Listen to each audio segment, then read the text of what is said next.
just log on to www.indoindians.com.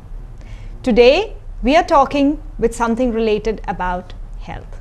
It's 5,000 years old, where archaeologists discovered the clay seal of a person seated in a yogic posture. And the first written text on this is all of 3,500 years old. And this is about yoga. In India, it is called yoga. And we have Mr. Doren Singh, who's a yoga teacher at the Jawahar Nehru Indian Cultural Center in Jakarta. Welcome to the show. Oh, thank you, madam. Thank you very much. When did you get introduced to yoga? You look very young to be a teacher and a yoga teacher at that. I actually started very young at home when I see my father practicing at home, and even we had some pictures on yoga, and just by looking at it I started practicing.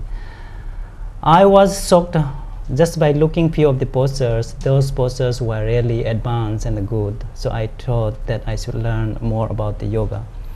So I was nearly 14 years old. I was studying 9th, and we have a school nearby my house, some 1.5 kilometers away. It's in the hill, and we have Where yoga are you school. from?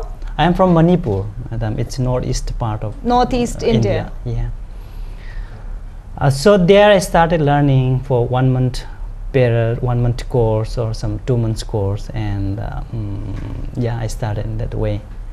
So you learned first from your father, inspired by the pictures that you had in your house, and then you actually went through formal training. That's of course. But yoga is also one of the philosophies in Hinduism. Yeah, that's true. That's true. And it talks about finding yourself, meditation and enlightenment. Yeah, that's right.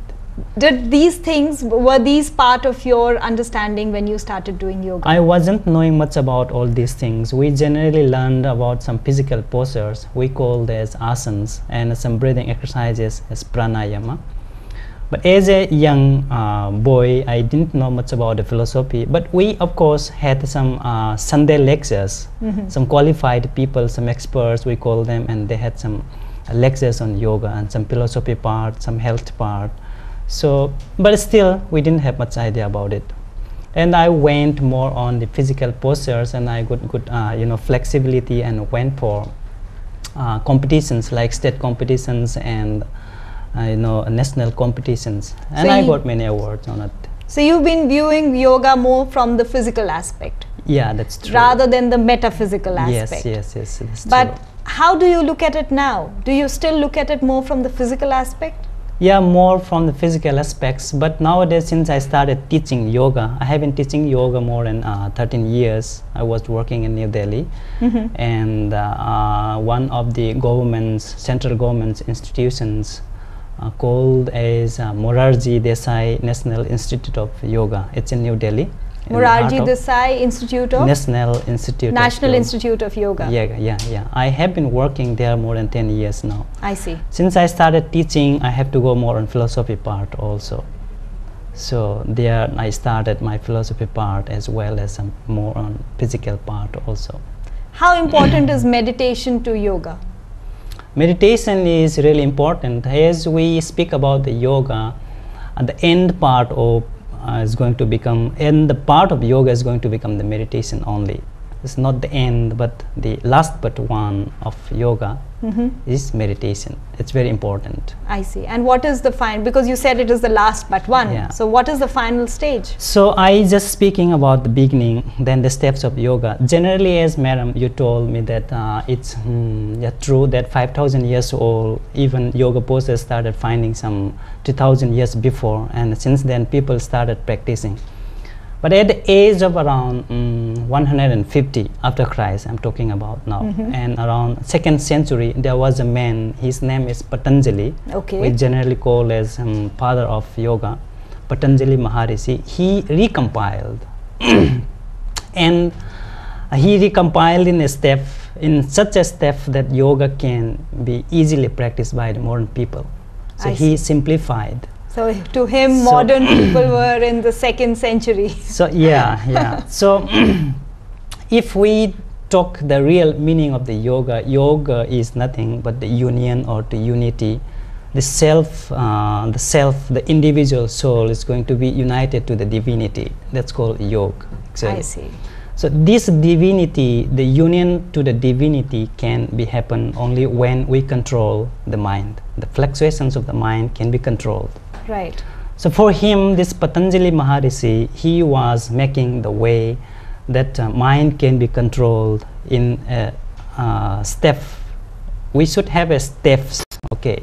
So mind can be controlled easily. So yoga is a way to control the mind in slow steps. Exactly. It's a long process and it's not easy, and we cannot talk much about it, whether this man is getting it samadhi level or not. Many people talks, but I don't think it's very easy to get it. You mentioned about the step 3 asanas and the breathing exercises. I would like you to demonstrate to our viewers some of those breathing exercises and asanas so that all of us can see what these really are and how we can include them in our life. Okay. So we'll just make some room and then you can show us some asanas. Okay, so would you like to show me some of the difficult poses, some breathing exercises, some regular easy poses to help the backache. You know, generally most of us are affected with backache due to incorrect posture or too much computers. And also if you could show us some advanced yogic postures, that would be. So we'll just arrange this thing and then you can show the two. Okay, that's fine.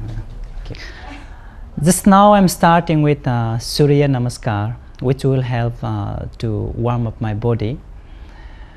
And it's a little apart from the yoga asanas. It was set up by the yogis in India to keep the life longer.